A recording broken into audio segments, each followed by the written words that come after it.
theory, there are only 4 styles of parenting. Authoritarian parents are controlling and demand obedience without considering the child's point of view. Permissive parents are loving but don't exert any control. There are no rules. Authoritative parents are firm but loving. They encourage independence within limits. Neglecting parents are uninvolved and often uninterested in their own child. Recently, a 5th style was proposed, but we will come back to that later. The styles range from controlling and demanding to complete freedom, and from cold and unresponsive to loving and receptive. Each authoritative, permissive, authoritarian, and neglectful parents have their place. To understand what it means to grow up with parents from each end of the spectrum, we can imagine the lives of 4 children. Sarah's parents are authoritarian. They love their girl, but they believe that strict rules are important to make Sarah become well-behaved and fit into society. If Sarah cries, she's told to stop. If she talks back, she is sent to the corner for time out. If she forgets to take care of her chores around the house, she is not allowed to play with her toys.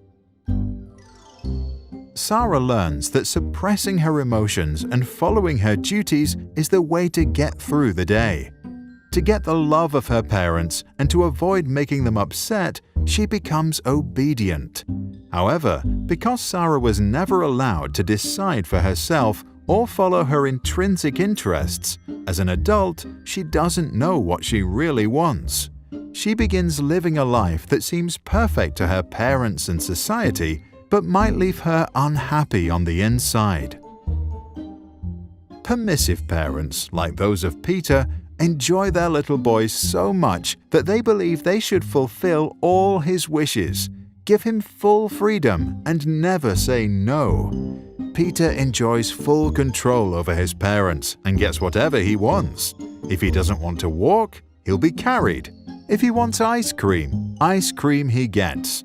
If he wants to play games, he'll be playing them all night. Peter grows up completely without borders and does whatever he thinks is right. He never coped with conflict, and he did not learn to control his emotions. The fact that he always got what he wanted made him a bad loser. As he grows older, he often acts inconsiderate and doesn't know his limits. Arthur's authoritative parents respect their child's needs, but believe that kids need freedom within certain limits. Arthur can freely play, but when he's done, he needs to help tidy up. He is allowed to eat ice cream, but only on Sundays. Screen time is limited to 30 minutes a day. There may be conflict, but the parents listen to what Arthur has to say and then lay down the rules. Arthur learns that some things are difficult, but his parents give him all the support he needs to get through it. He develops the strength to endure hardships and to continue following his interests and passions. In class, he bravely expresses his own opinions in an appropriate manner. During breaks, he can show his emotions and act freely. As an adult, he agrees to rules only after they have been discussed and he feels like he understands them. Neglectful parents are usually not present in their children's life. Nora often feels completely alone in the world. She experiences full freedom to do anything she wants to and has plenty of imagination, but she never receives any feedback or even attention. Nora realizes that it doesn't matter what she does because no one cares anyway. The lack of attention leads to a lack of trust in herself and others. She becomes insecurely attached, unable to form healthy relationships, and develops a negative image of herself. To stop feeling unworthy of love, she tries not to feel anything at all. In recent years, over-involved parents who are present in every aspect of their child's life are often referred to as the 5th style. These parents are also known as snowplows, removing obstacles out of their kids' path, or helicopter parents who hover about and micromanage every aspect of their child's life.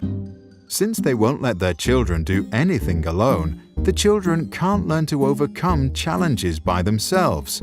Research infers that these children don't like to solve difficult problems, lack perseverance, and may even procrastinate in protest when something requires a lot of effort. Since most research on parenting is based on self-reports and was done in the US and Europe, it is not clear how strongly the observed effects will hold up in controlled observational experiments or in other parts of the world.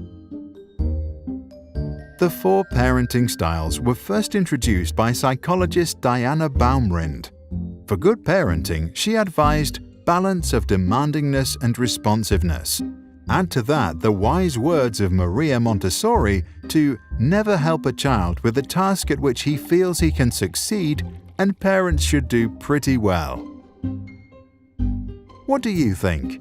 Should parents resort to a specific style, or should they decide what's best to do in a given situation, as long as they don't neglect or abuse their child?